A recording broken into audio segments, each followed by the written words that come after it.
Sampai nunduk lagi Kak palanya Kak. Nah, maaf ya. Ya, oke. Ya, Mas, Ya, gimana tadi? ya.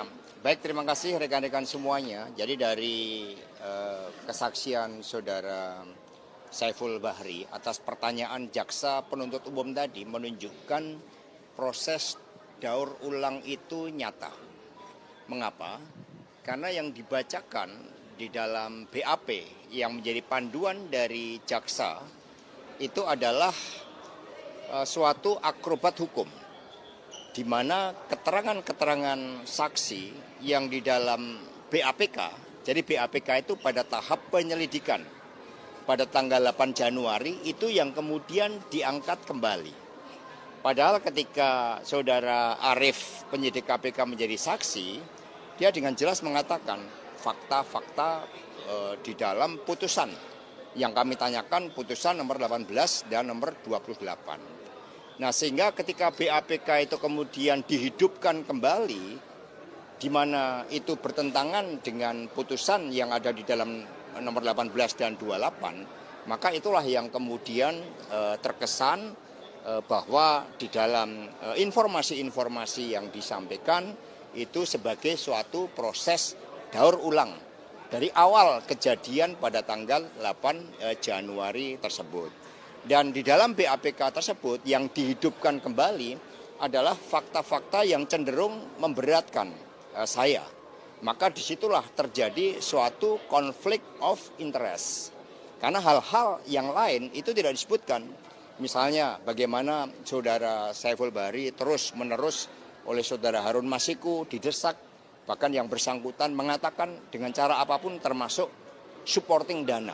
Itu tidak diangkat di dalam BAP yang bersumber dari BAPK tersebut. Maka saya katakan inilah suatu akrobat hukum. Terima kasih. Yang lain silakan. Mas, tadi kan yang salah satu yang juga jadi penghubung itu yang memberatkan adalah berkaitan soal dana 600 juta rupiah yang sebetulnya kalau lihat di chatnya itu Mas Hasto bilang 200 juta itu untuk program penghijauan. Nah, itu sebetulnya apa betul 400-nya itu sesuai dengan yang disampaikan oleh Dr. Tri bahwa itu untuk Harun Masiku atau memang sebetulnya 600 jutanya itu full untuk program penghijauan, Mas? Jadi nanti akan terungkap ketika giliran dari penasihat hukum kami yang akan menanyakan hal tersebut. Terkait dengan program penghijauan, kalau rekan-rekan pers datang ke DPP, itu kan ada vertical garden. Nah, itu dibangun dalam rangka ulang tahun PDI Perjuangan tanggal 10 Januari 2020, di mana saat itu bertepatan dengan Hari Bumi. Nah, sehingga program penghijauan tersebut memang dilaksanakan. Nah, sebelumnya saudara Saiful meminta untuk mengerjakan hal tersebut. Namun karena kejadian tanggal 8 Januari akhirnya hal tersebut tidak jadi dijalankan. Jadi memang budgetnya harusnya 600. Budgetnya lebih dari 600, jadi ya sekitar 600-800 yang disetujui oleh bendahara. Itu ada di dalam keterangan persidangan ketika saya menjadi saksi di bawah sumpah dalam perkara nomor 18 tahun dan 28. Selanjutnya tim hukum silakan. Iya, gini ya, saya kira saya sebelum bicara tentang fakta, ada satu hal yang Saiful katakan terakhir tadi, bahwa dia seolah-olah mendapat tekanan. Ya. Kalau kita lihat BAP-nya Saiful, ketika dia diperiksa pertama sekali oleh penyidik, ya, tanggal 8 Januari 2020, yang BAP tahun 2025 ini, dia diikuti oleh sejumlah orang karena ditunjukkan foto-fotonya, ya, dan itu ditanyakan kepada dia, ya, apakah ini fotonya dia atau bukan. Jadi sebenarnya kalau kita lihat dari sisi itu, ada orang yang melakukan intimidasi terhadap Saiful sebelum pemeriksaan dia sebagai saksi dilakukan di KPK. Ya. Juga termasuk soal transfer dana ke istrinya juga ditanya. Ini apa urusannya dengan perkara ini? Kan kita nggak jelas. Ya, itu satu. Kemudian yang kedua, saya kira ini satu hal yang mungkin nanti kami akan minta konfirmasi juga kepada penuntut umum. Rekaman-rekaman yang diperdengarkan tadi, itu adalah rekaman tanggal 5 Desember 2019. Ya. Tapi untuk saudara-saudara ketahui, surat perintah penyelidikan itu baru diterbitkan tanggal 20 Desember ketika hari pergantian pimpinan KPK lama dengan pimpinan KPK baru. Ya. Ini artinya seperti saya dari kemarin saya selalu katakan bahwa ini memang ada orkestrasi yang dibuat sedemikian rupa untuk mengungkapkan fakta-fakta yang tidak benar, ya, atau fakta-fakta yang tidak ada dasar hukumnya untuk diungkap dalam perkara ini. Yang penting kan ini buat orang-orang tertentu bahwa yang penting Mas Hasto ini salah, ya kan? Ini kan yang penting buat mereka. Tapi nanti ya saya kira kami akan coba nanti akan dalami persoalan ini bukan hanya terhadap Saiful, mungkin terhadap saksi-saksi yang lain. Tetapi itu tadi kira-kira menurut hemat saya yang perlu mendapat perhatian. Karena kita nggak mau proses persidangan ini digunakan untuk menghukum orang tidak bersalah dengan fakta-fakta dan bukti-bukti yang tidak benar. Atau fakta-fakta dan bukti-bukti yang tidak ada dasar hukumnya. Saya kira itu yang bisa saya sampaikan. Bantahan pencatutan itu, Pak, tadi kan disampaikan bahwa dia tidak mencatut nama Mas Hasto begitu, bahwa itu fakta. Nah, itu apakah juga bagian dari tekanan yang mungkin terjadi sama Saiful Bahri?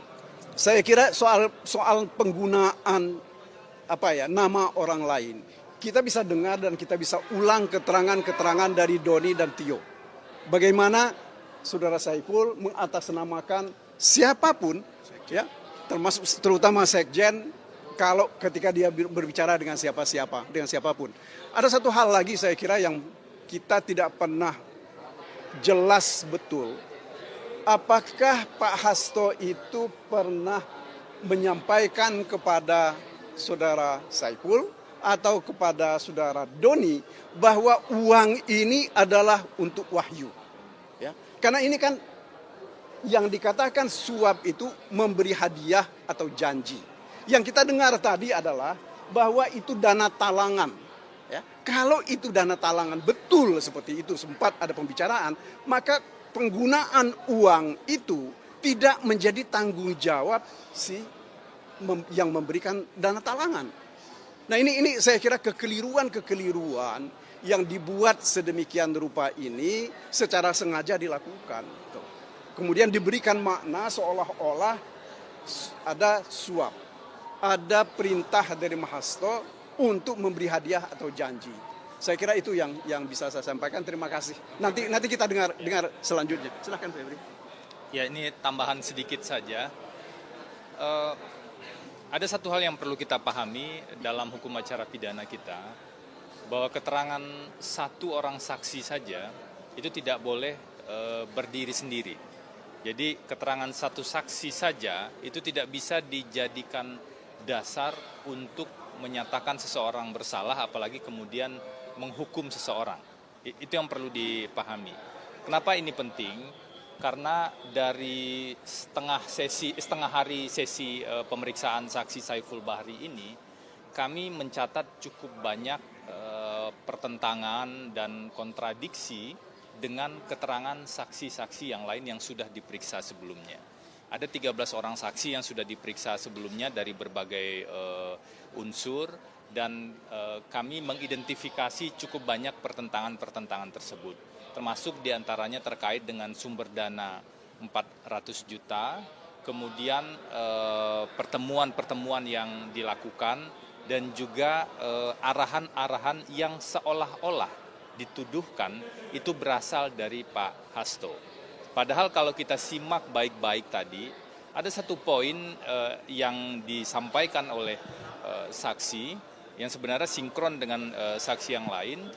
Kalau benar pertemuan antara Pak Hasto terjadi dengan Saiful Bahri dan Doni, sebenarnya tidak ada arahan sama sekali terkait dengan penggunaan dana dalam pengurusan Harun Masiku di KPU tersebut.